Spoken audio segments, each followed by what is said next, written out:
नमस्कार दोस्तों, आपका स्वागत है हमारे यूट्यूब चैनल पर। दोस्तों, हम आपके लिए लेकर आए हैं राजस्थान के किसान आंदोलन की विस्तृत व्याख्या के रूप में नोट्स। दोस्तों, जो पहला हमारा किसान आंदोलन है वो है बिजोलिया किसान आंदोलन। जो बिजोलिया किसान आंदोलन है यह बहुत लंबे टाइम तक चलने वाला अहिंसक आंदोलन था। जो इसका टाइम पीरियड है वह 44 ईयर्स है, लगभग 44 साल तक चला था। दोस्तों, जो इसकी शुरुआत हुई थी 1897 से शुरू 1897 से शुरू होकर ये 1941 तक चला था। जो बिजोलिया है, बिजोलिया का जो प्राचीन नाम है, इस प्राचीन नाम विजावली है। दोस्तों, जो बिजोलिया है, जो बिजोलिया का प्राचीन नाम विजावली है। बिजोलिया में राणा सांगा ने अशोक परमार को ऊपरमाल ठिकाना दिया था। जो राणा सांगा शासक थे, जिन्होंने अशोक परमार ने जो खानवा के युद्ध में भाग लेकर इन्होंने राणा सांगा ने ऊपरमाल नामक एक ठिकाना दिया था, जो बिजोलिया कहलाया। इसका मुख्यालय बिजोलिया में था। अशोक परमार ने खानवा युद्ध में भाग लिया था। मतलब ये बिजोलिया जो जागीरें दी थी, इन्होंने अशोक परमार ने खानवा के युद्ध में भाग लेकर इन्होंने राणा सांगा ने इन्होंने ये जगह भेंट की थी। बिजोलिया मेवाड़ का प्रथम श्रेणी का ठिकाना था। जो मेवाड़ में जो सबसे जो फेमस ठिकाना था बिजोलिया था। वर्तमान ये बिजोलिया की लोकेशन भीलवाड़ा ज़िले में है। वर्तमान में ये बिजोलिया ये भीलवाड़ा में पड़ता है। ये बिजोलिया होने का क्या कारण था, किस लिए हुआ था यह इतना बड़ा अहिंसक आंदोलन लंबे टाइम तक चलने वाला? इसमें कुछ में मोस्ट इम्पॉर्टेंट बातें हैं। जो इसके होने का मेन जो कारण था वह तो वहाँ पर 84 टाइप के जो टैक्स लगाए गए थे। वहाँ के जो राणा थे उन्होंने 84 टाइप के टैक्स लगा रखे थे, जो कि एक साधारण किसान के लिए ये बहुत बड़ी बात थी। यहाँ पर अधिक भू राजस्व था, लाटा कूंता थी, सवरी कर था। सवरी कर ये जो कृष्ण सिंह की अपनी बेटी की शादी के रूप में इन्होंने 5 रुपये का 1903 में लगाया गया ये टैक्स था सवरी कर। तलवार बधाई कर ये 1906 में पृथ्वी सिंह द्वारा लगाया गया था। ये कुल मिलाकर 84 टाइप के जो टैक्स लगाए गए थे, जिसकी वजह से बिजोलिया के किसानों ने अहिंसक रूप से इन्होंने इस आंदोलन को लंबे टाइम तक चलने दिया।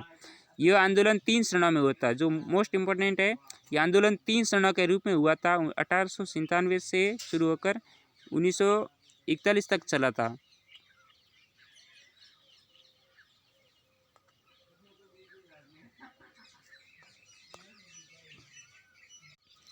दोस्तों, जो बिजोलिया किसान आंदोलन का जो पहला चरण हुआ था 1897 से 1914 तक। ये 3 चरणों के अंदर ये हुआ था, आंदोलन चला था।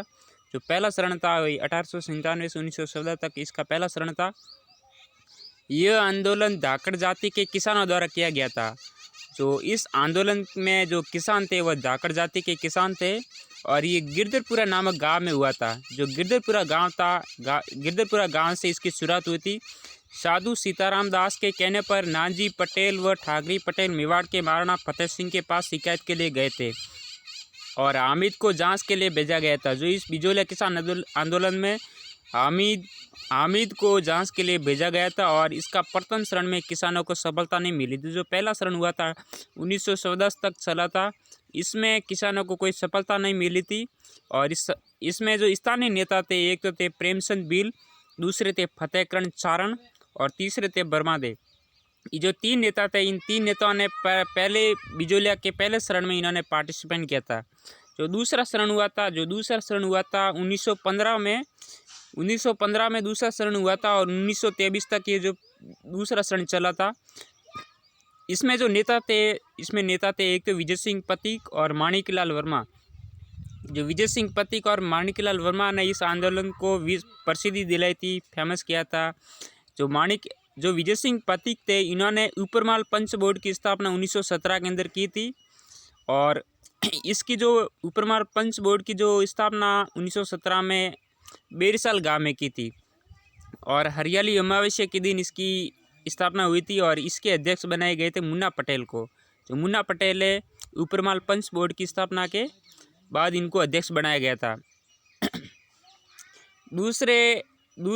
दूसरे फैक्ट के रूप में जो विजय सिंह पथिक ने ऊपरमाल सेवा समिति की स्थापना की थी। एक समाचार पत्र ऊपरमाल का डंका निकाला था। जो विजय सिंह पथिक ने इन्होंने एक समाचार पत्र भी निकाला था जिसका नाम था ऊपरमाल का डंका निकाला।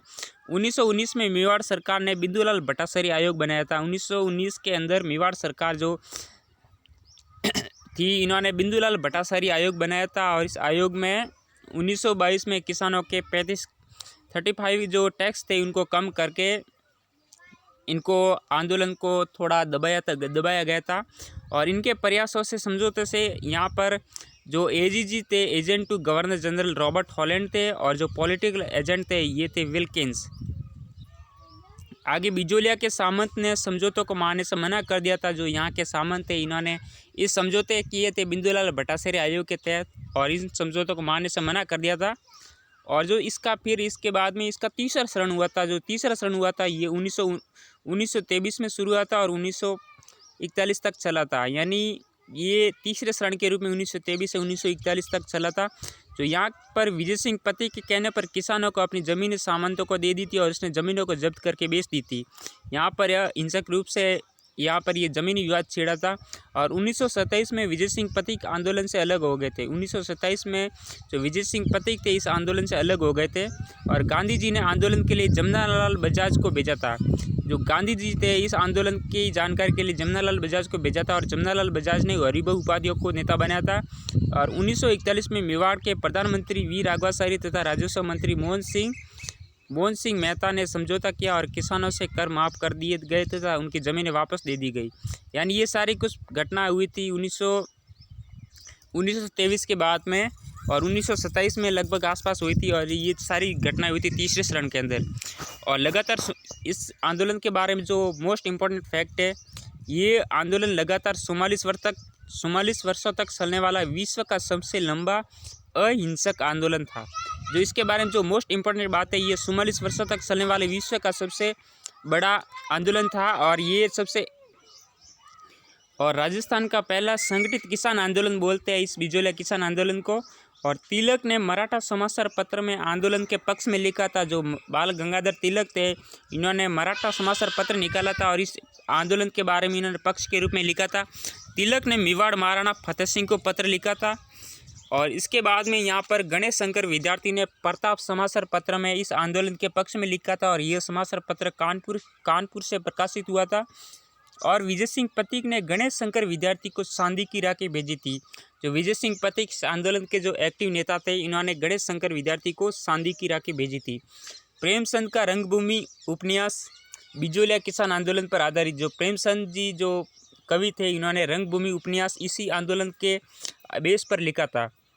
माणिकलाल वर्मा ने पंचीड़ा गीत के माध्यम से किसानों को जो मोटिवेट किया था। जो माणिकलाल वर्मा थे इन्होंने इस आंदोलन के पक्ष के रूप में पंचीड़ा गीत लिखा था और जो भंवरलाल जी थे इन्होंने अपने गीतों के माध्यम से किसानों को मोटिवेट किया था, प्रोत्साहित किया था इस आंदोलन में भागीदार के रूप में। दोस्तों ये जो बिजोलिया किसान आंदोलन है इसमें जो सारे कुछ फैक्ट है वो सारे कुछ जो नॉर्मल एग्जाम में ये पूछे जा चुके हैं और पूछे भी जा सकते हैं आगे।